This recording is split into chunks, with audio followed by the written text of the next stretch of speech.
Hello, everyone, and welcome. Thank you for coming this evening.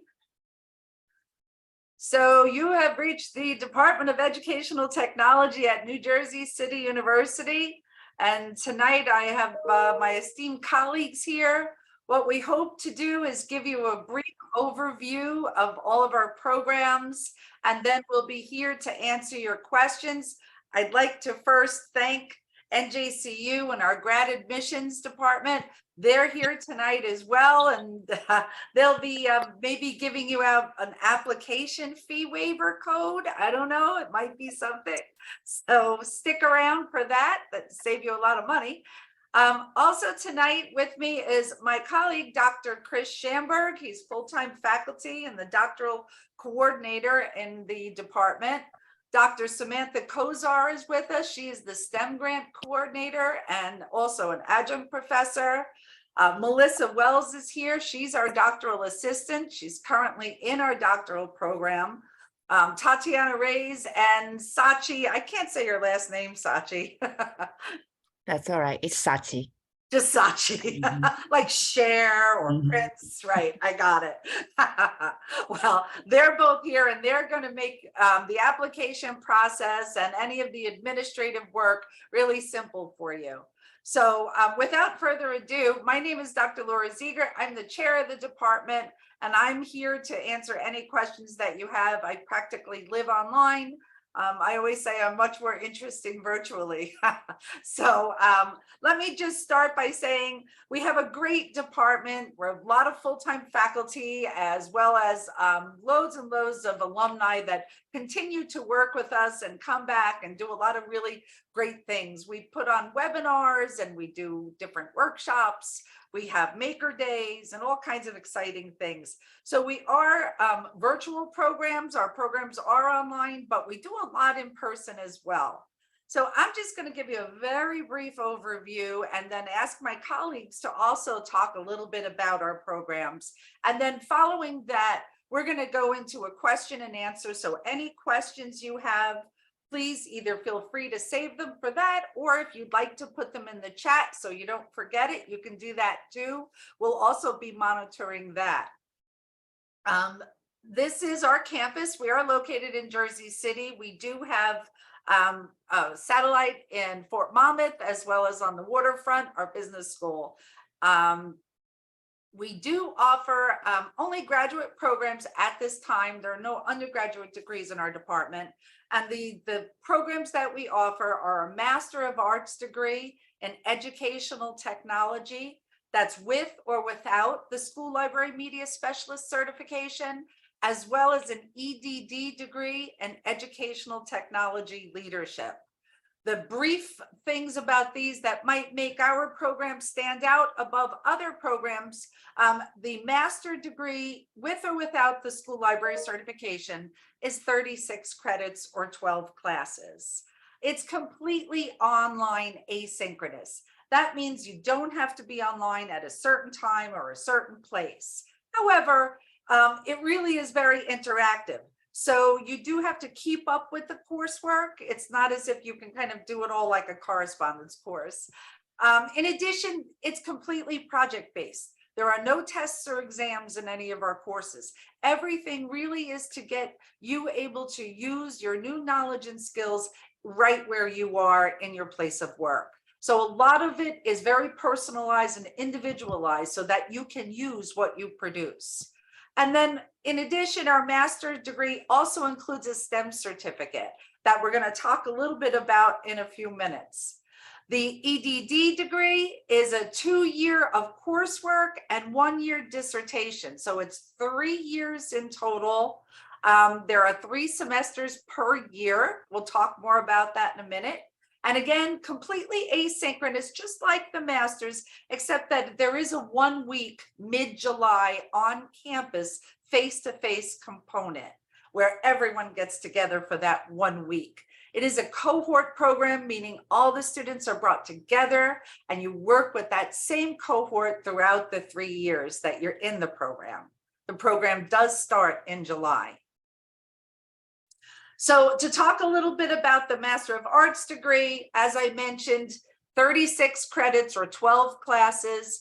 takes about 2 to 3 years to complete it. And at the very end of the regular straight Master of Arts degree, you complete a research project or a thesis. That's the last two classes that you see in this list, 622 and 628. And so a lot of the different coursework you'll notice focuses on the STEM across the curriculum and STEM authoring tools. And like I mentioned, we're going to talk more about that STEM certificate, but I just wanted to make note that those courses are built right into the master's degree. In addition to the master's degree alone, you can also get a master's degree with a school library media specialist certification. And that means that it's the same 36 credits, but you'll notice some of the classes are a little bit different. That's because you will then fulfill the requirements for the state certification for a school librarian. Again, it's about 2 to 3 years to complete, completely online, includes the STEM certificate. You might be interested or asking, well, what about the Associate School Library Media Specialist? If you're familiar with that, that's a current certification in New Jersey. But what we understand is that they're sunsetting that certification June 1st. It used to be that it was the first 8 classes, those that you see that are highlighted here. And once you completed those classes, you could apply for that ASLMS certification. We're going to get clarity from the state on that, but we believe that that's no longer going to be an offering after June 1st. But you can ask me more about it if you have any questions. So I mentioned the STEM certificate. I'd like to invite Dr. Kozar to talk more about that with you. Thank you so much. And I'm excited to talk about this program because this program is a really innovative and a unique type of graduate certificate that also is embedded, as Dr. Ziegler mentioned, in our Master of Arts and Educational Technology. And so this program features 4 courses. It's 12 credits. And those 12 credits roll right into our masters. And, you know, we can look at that in just a moment a little bit more. But this really is situated to allow educators and administration in K-12 as well as other roles as well, like school library and media specialists or paraprofessionals, with the ability to learn about STEM foundations, feel comfortable in different types of thinking that's associated with STEM that we hear, such as design thinking, engineer thinking, and computational thinking, to be able to then incorporate STEAM learning segments within their classrooms in their respective roles and responsibilities throughout the school. So we have our 4 courses here that are STEM foundations, curriculum design with STEM authoring tools, integrating STEM across the curriculum, and then leading curriculum change using the internet. Much like our other programs, right? We're completely online. Everything is project-based with no tests or exams. And one of the last points here that we'll talk about before we kind of get a little bit further into some of the other speaking points is that this STEM certificate, right, rolls right into our master's, as I had said, and there are no extra classes needed to take for that STEM certificate. So if we look at the STEM certificate, it also functions very well, plays nicely with our school library and media specialists. And so people that are interested in that Master of Arts and Educational Technology, you can see how there's an intersection between our Master of Arts and Educational Technology with the STEM certificate, as well as considerations for those that want to seek the school library and media specialist. So you can do so without having to take all these extraneous courses that are really not going to help you in the long run. We want to maximize the time that you have with us and make it most relevant and impactful for you.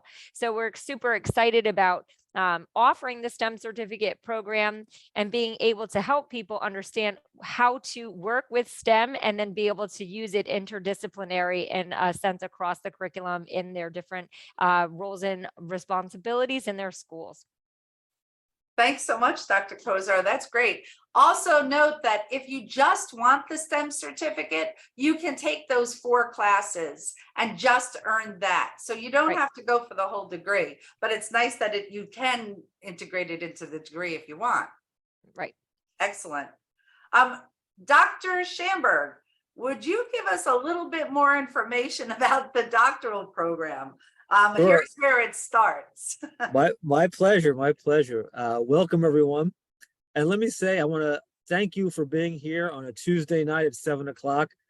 You might just have what it takes to be a doctoral student at NJCU EdTech.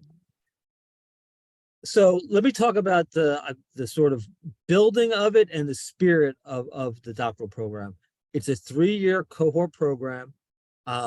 It's kind of built from the ground up. So the people who built it run it, and it was specifically designed to be a doctoral program in EdTech. It wasn't other programs you'll see will cobble together from other disciplines. We are focused on our mission of providing educational technology leaders. So 3 years cohort program, mostly online, summer institute. That's the building part. 60 credits. The spirit is kind of where I think is a little more interesting. There are 3 or 4 characters. Well, the great picture that ties in perfectly what I'm saying. Community. We are a great community, not only of current students, but of alum. For example, 2 of our alum just put together a book on EdTech and cybersecurity, current issues in EdTech and cybersecurity. They had collaborators from all 10 years of the program, people who had never been in the same building at the same time, but through the network, online and informal, connected and put this book together. The second thing is innovation. We sort of not only think outside the box, we like to say we outthink the box is one of our mottos. Another one of our mottos is we don't follow standards, we set standards. So that's sort of the vibe we have around here. The next is growth. We're committed to your professional and personal growth.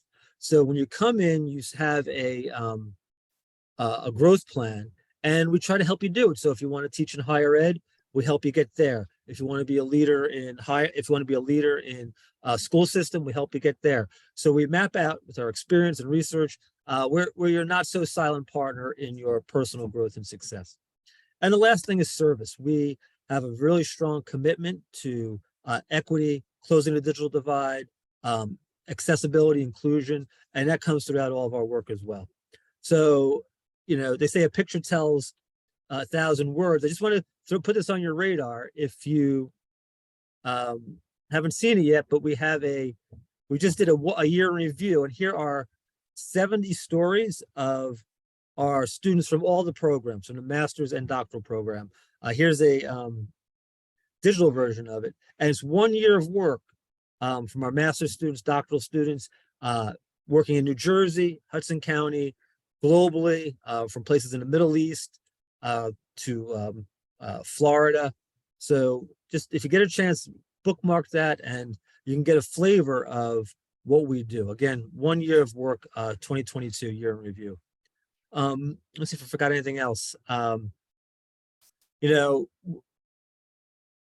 spend about 30% of my time, recruiting people for the program, but I spend the next 70% of my time making sure they have an experience much better than they ever anticipated. So that's the way I look at it. If you have any questions, you can shoot me an email. I'm going to send my email here about the doctoral program. We've done some interesting projects just in the last year. We did a student research project on how informal learning, how adults learn from podcasts. A bunch of students and alum collected research on that. We got that published. We're doing work with A. Harry Moore now on making ordinary objects accessible to students with severe disabilities, ordinary items, devices, and toys. So we're doing fun with that. You can see a lot of that. Let me throw this up here too, at our main EdTech website. And also, there are a lot of ways to connect. We're really we update often our Facebook and LinkedIn sites. So if you want to see, I like to think there are 2 sides to the coin. So we have the building and the spirit. We also have the quantitative numbers and the qualitative numbers. We have an 80% graduation rate in 5 years, 75% graduation rate in our doctoral program for 3 years. Plus, that's the numbers, plus the qualitative. You can look at profiles of our students, our news and events. I humbly feel we're making a big difference in the world today. Wow. Thanks, Dr. Schimber. That was I, great. I always worry when I talk too much that people are, but I will No, gladly repeat this. absolutely. I'll repeat this in conversation style nuggets if you email me. You embodied the heart of the program, and that's great. That's perfect. I wanted to mention a little bit about the courses. So you see all of the courses are listed here, and all of these courses, we actually enroll you in the courses. So you just, take the courses with your cohort. As a matter of fact, Melissa Wells is our doctoral assistant, and she could talk a little bit about some of the curriculum in the courses. So Melissa, give them a honest opinion about a couple of the courses or projects you're doing, a little insight. Okay, hi everyone, I'm Melissa. Dr. Schamberg, when you spoke about how the EDD program, how it helps you with growth, that just rung for me, because I feel that, with all this curriculum that you give to us in this program, it helps with everything, like growth for yourself, growth in your writing, the way you speak, the way how you even text people. There's times where I'll you use slang sometimes in text messages, and then I'll say, wait a minute, no, this doesn't make sense. So this program has been helping me tremendously. And tonight is actually my last paper that I'm handing in for the spring semester. So but I took a curriculum implementation class this spring, and I love writing curriculum, and I thought I knew so much. And then when I took this class, oh my goodness, I learned so much more than I even thought. What I have to say is one of my last papers for the curriculum class, I had to write an implementation plan, and the professor graded it in 2 days, gave me feedback, and I remember I actually put in more as a pacing guide, and I wrote all this curriculum out, and I didn't have to do this. And I spoke to the professor and I said, can you please check this? I know it's, you don't have to, but she took the time to read an extra 65 pages, and she gave me amazing feedback. So I'm so thankful for that. And Dr. Schamberg, you had such a great class for the fall. It was a global issues class that you guys just saw in the previous slide. I feel sometimes as a New Jersey teacher, sometimes we're just so focused on New Jersey and our school district that we don't know what's happening in other countries. So that global issue class, it really helped me to expand my awareness, and I was able to interconnect my lesson plans in my classes. So I'm so thankful for this program, and I have so much more to say, but I know that we're running out of time. Perfect. Well, thank you, Melissa. We didn't coach her, by the way. She just said, I really want to thank you, because we put a lot of time and effort into making the curriculum as interesting as possible, really enlightening as much as we can. We recognize, that you are working adults and this is part of your life. So we try not to overwhelm. We talk about how we can make it a little more livable for you and doable. In addition to that, we also have things that our teachers are saying about our master's program. So I don't have a master's student here, but you can see that our teachers really feel that this program helps them quite a lot. It helps them to become better teachers generally, as well as online teachers using educational resources that are available to them.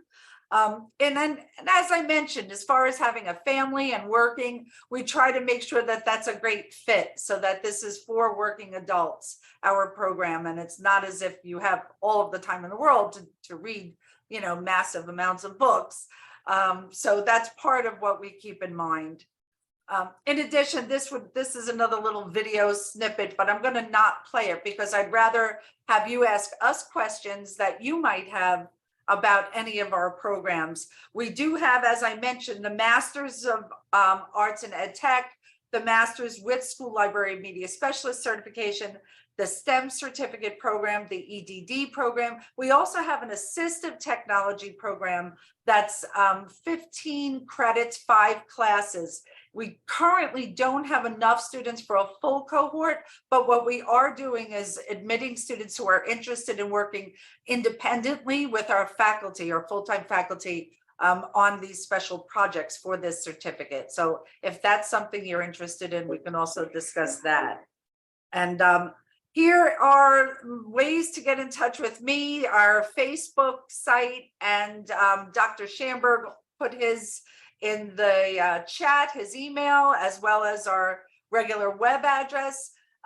Dr. Kozar, if you would put yours, as well as Melissa, maybe put your email address in case anyone has any questions.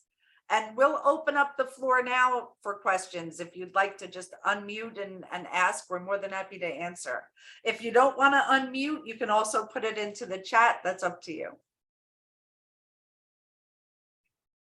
So there's one question in the chat right away. Can you please expand on what types of tools, technology the STEM certificate incorporates into its curriculum? Robotics is not included since it's asynchronous. Dr. Kozar, I'll invite you to answer that one. So actually, no, we do have robotics incorporated. So actually in the STEM Foundations course, we do have robotic applications that are incorporated, and you are working with those robots to be able to look at what it is that you're trying to accomplish for different tasks and activities that the professor has slated in the course. You're working with STEM lab learning logs. You're looking to create using different types of approaches of applying that robotic application into your practices in the field. And so it's not just that particular tool. It also will assimilate other tools that are commonly found in the K-12 sphere and in most STEM learning labs or maker spaces. So that's just, we do use the Photon robot. It is a robot that was voted one of the best startup robotic applications in 2018.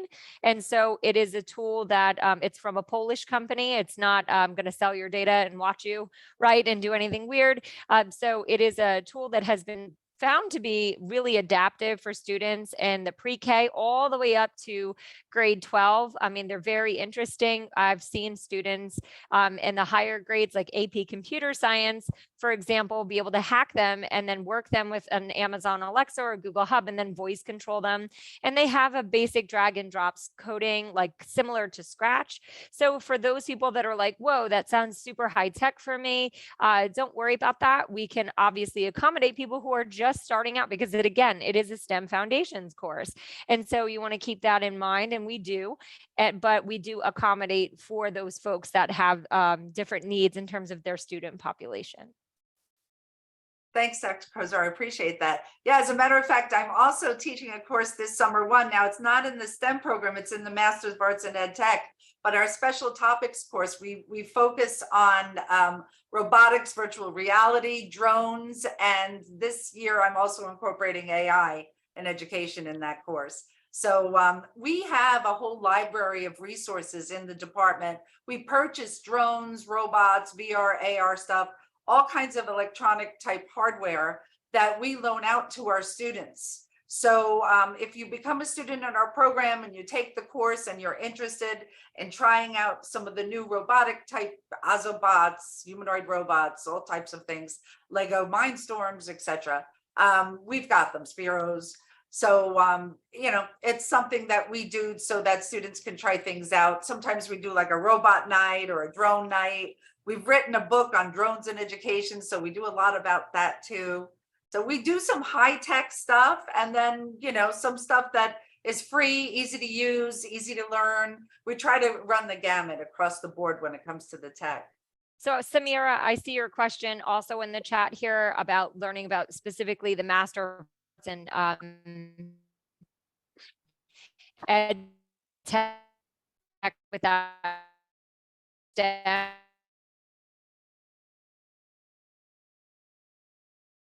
I'm going to speak to the STEM specifically and component is that you have slated in that degree. So we have the authoring tools that's already built in from the STEM certificate. We have leading curriculum change using the internet, right? All of these classes, these 4 classes are built in. But really what you'll see specifically is not only looking at instructionally how we design the lesson and learning segments for students that have multiple abilities, but we look at using the specific content, different standards, whether they're life skills in addition to math skills, such as learning how to do, different types of content standard applications with technology that's appropriate for our students, and then being able to design instruction as well as assessments, and then looking at how we evaluate those things to make sure that they're not only measuring the outcomes that we set for our specific learning objectives in students, but being able to then continue to integrate emerging technologies, integrate different resources we find on the internet, make sure that they're evidence-based, make sure that we know that they're evidence-based because we have the tools to evaluate them appropriately, and that we can absolutely make sense of the data that we're given when we are designing our learning segments and seeing how well students learn, understanding like different foundations for the learning that occurs in our classroom. And so when we take a look at the application for an MA with STEM, right, for someone in a special ed math classroom particularly, it would do I think it would be well suited because again, if we have the age of AI, students can easily compute things, right, with something like a calculator they can Google an answer. But now when we have you being able to design instruction that makes use of these emergent technologies, you can then provide adaptive learning that's more of a facilitative aid for you and kind of lean off of what you're doing in the classroom. So that way you can provide more targeted supports. So, I know that's kind of a broader answer, but that really is a holistic way to view some of the impactful ways that this program could really help assist what you're doing and your day-to-day activities with working with students and disabilities in that specific content area. Thank you. Hi, everyone. Can I jump in for a second? Yes, please do. My name is Mariah Jackson. I'm actually a recent grad of NJCU. I got my MAT in special ed last year. I'm interested in the EdD program.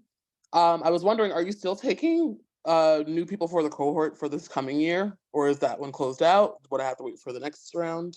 Yeah, it's funny you say that. We were just talking about that with grad admissions. We did extend a deadline. A few people started. They needed an extra week or 2 to get their stuff in. So the deadline is extended to May 15th. Oh, wow. What I recommend is you get your application in with the fee, with the waiver, and then have your supplemental stuff sent in. Okay, perfect. Excellent. And then I had one more question to go with that. Okay, just one quick thing. Grad admissions did put that fee waiver code in the chat, so don't miss that. Just want to let everybody know. Also, I was wondering, I'm also just thinking of the course load as well, but is there also room to take the supervisory courses as well, like alongside these, if I wanted to get my supervisor certification as well? I can answer that. Yeah, we've had a few people who have done that. They've taken it simultaneously. Luckily, a lot of those courses were summer 1 online, which is the one time where you don't have to take where our program doesn't offer a course. Okay, perfect. Thank you so much. And I just want to tell you as well, I had to take a course for my principal certification for this spring, and I had to take that one class alongside with these classes, and I was perfectly fine. So don't worry too much about that. Thanks, Melissa. That's perfect. I just want to make sure it's not like piling on too much, but usually I can balance pretty well. Thank you. Excellent. Jennifer asked, is the master's better suited for K-12 instead of higher ed?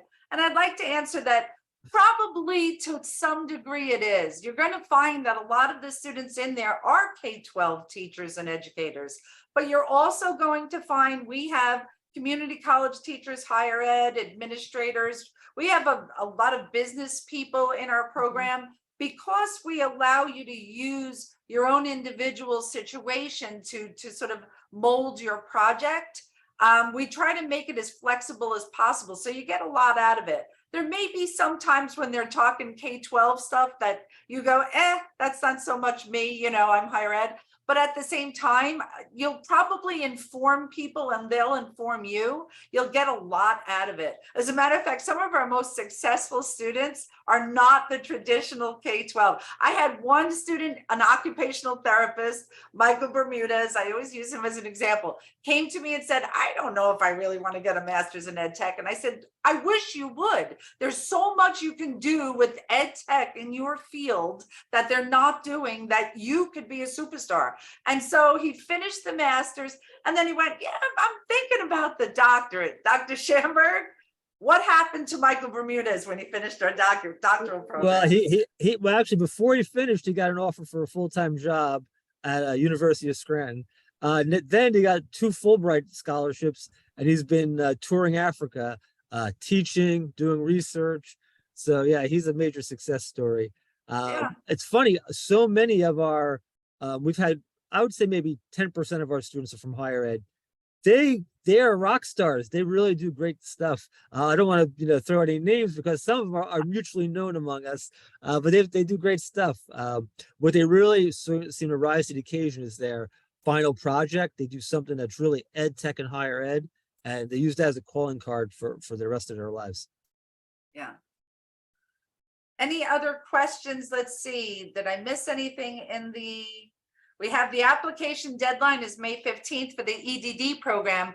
For the master's in ed tech, either school library, STEM certificate, all of that is rolling admissions. So the sooner you apply, the sooner we can approve your application and get you registered for classes. Our summer classes begin, what is the date, grad admissions? I'm sure you guys know better than me. Summer 1 begins. I'm going to guess I think May 17th. Is that a guess? I got the 22nd. Okay. Yeah, May 22nd. I got the 22nd. Yeah, summer 1 begins May 22nd. And then summer 2 begins on the 28th of June. And then summer 3, we also offer classes then begins August 2nd. So we offer classes all throughout the summer plus fall and spring. We try to, again, be as flexible as possible, and all of the classes for the master's completely online. So any other questions? We don't want to keep you any longer than you need to be here. I know you got a lot to do. Your Wheel of Fortune's on. I don't know, it's double XP week or something. So if there are no other questions, I want to thank my host so much. So, Dr. Schamberg. You opened the door to this, but one of us on the Zoom is a Wheel of Fortune champion. One of us. Yes, I won a trip to Hawaii on Wheel of Fortune. I did. You outed me. All right.